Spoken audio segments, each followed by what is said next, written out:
Hi, everybody. Today I'm going to read you another one of my favorite Kevin Henkes books. It is called A Weekend with Wendell. Here you can see Wendell, and this is Sophie. Wendell is staying over at Sophie's house for the weekend.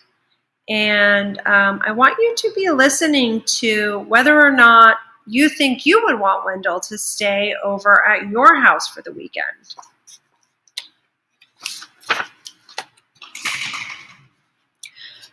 On Friday afternoon, Wendell's parents dropped him off at Sophie's house. "Wendell's going to spend the weekend with us," said Sophie's mother, "while his parents visit relatives out of town."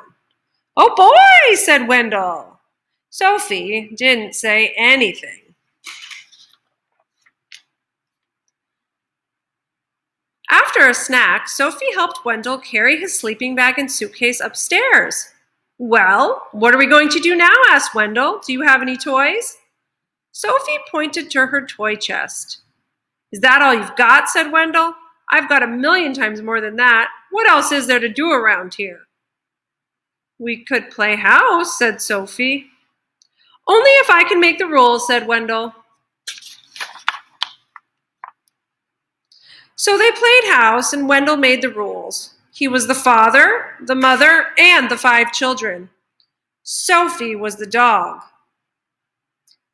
Then they played hospital. Wendell was the doctor, the nurse, and the patient. Sophie was the desk clerk. When they pretended they worked in a bakery, Wendell was the baker, and Sophie was a sweet roll. "Isn't this fun?" said Wendell. Sophie didn't say anything. At dinner, Wendell said that he was allergic to anything green, so he didn't have to eat his vegetables. And then, when Sophie wasn't looking, he scooped the whipped cream off her dessert. "When is Wendell leaving?" whispered Sophie. "Soon," said her mother. "Soon," said her father. After Sophie's parents tucked Sophie in her bed, zipped Wendell in his sleeping bag, kissed them both, and turned off the light, Wendell grabbed his flashlight and shone it right in Sophie's eyes. "See you tomorrow," he said, smiling. Sophie shut her eyes. "I can't wait for Wendell to go home," she thought. On Saturday morning, when Sophie woke up, there was a lumpy blue monster jumping up and down on her bed. It was Wendell.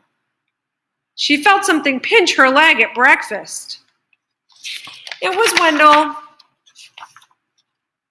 She heard scary noises coming from the broom closet. It was Wendell. Wendell used Sophie's crayons and left them on the porch, so they melted.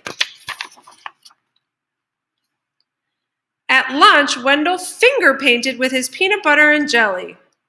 "Isn't this fun?" said Wendell. Sophie didn't say anything. "When is Wendell leaving?" whispered Sophie. "Soon," said her mother. "Soon," said her father. At bedtime, when Sophie put her head on her pillow, she heard something crunch. It was a note from Wendell. It said, "See you tomorrow."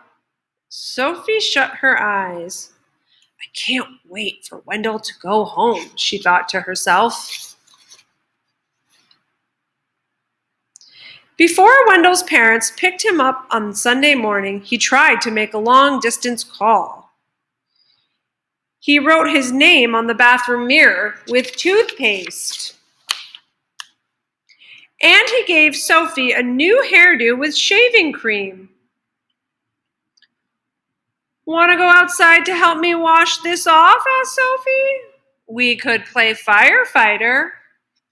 "Oh boy," said Wendell. So they played firefighter, and Sophie made the rules. She was the fire chief. Wendell was the burning building. "Isn't this fun?" said Sophie. Wendell didn't say anything. "Do I get to be the fire chief?" asked Wendell. "Maybe," said Sophie.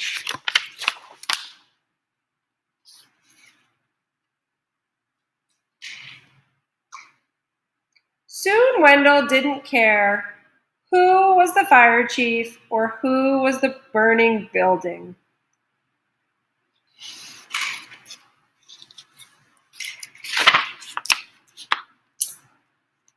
Time to go, said Sophie's mother. Time to go, said Sophie's father. All ready, said Wendell. All ready, said Sophie. When is Wendell coming back? Asked Sophie.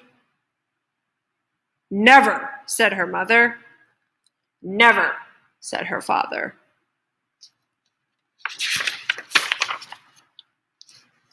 That afternoon, when Wendell unpacked his suitcase, he heard something crunch. It was a note from Sophie. It said, I hope I see you soon.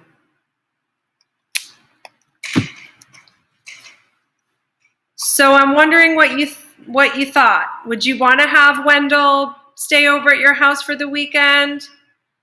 Seemed like he had a pretty hard time playing fairly with Sophie. He was saying that he had to make up all the rules all the time, and poor Sophie had to go along with it until she was able to teach him a very important lesson about playing fairly. And then at the end, when they both were able to have fun and each have some fun roles in their make-believe play, they were able to have a great time together. So one of the most important things that you can learn about being a good friend is that it's very, very important to play fair. Hope you enjoyed the book.